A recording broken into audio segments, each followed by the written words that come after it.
Emma by Jane Austen hit me very differently as an adult than it did as a teenager, young adult.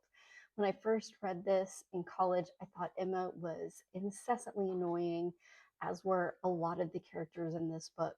But reading it again as an adult, I am 48 years old now, I have a very different view of Emma and her life, and I found her not to be annoying at all. Emma is one of those divisive Jane novels where people either love it or hate it. It is definitely a comedy, and we know that because it ends in a wedding or several. It's a pastoral novel where we're in a small town and Emma is at the top of the social hierarchy. She is very young, which is not something that I recognized when I was her age. And a lot of the decisions that she makes and the kind of cruel gossiping that she does is because she's immature.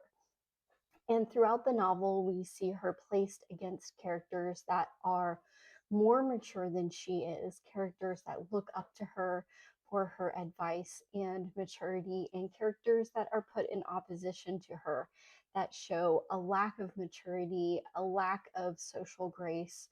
And we have her sort of ultimate foil, Mrs. Elton, who is truly the annoying character in this novel. She thinks that she's just the bee's knees, and everything that Mrs. Elton does, she believes is right and just, and she really tries to impose her will onto people and force them to do things that they don't necessarily want to do, or makes people mad, as you can see, like with Mr. Knightley's replies to her. He's like, no, no, you're not going to do that. I'm perfectly capable of doing it myself.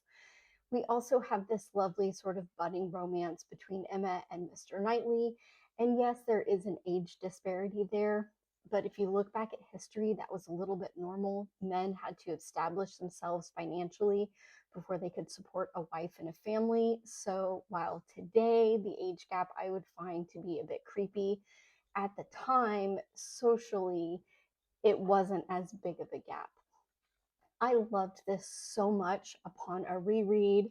And I did a lot of annotations on there. But I found this to be just quite absolutely joyful, with the exception of two characters, Mrs. Elton and the aunt, who I just didn't really like. I didn't find their dialogue enjoyable. But if you haven't read this again as an adult, I do highly, highly recommend it.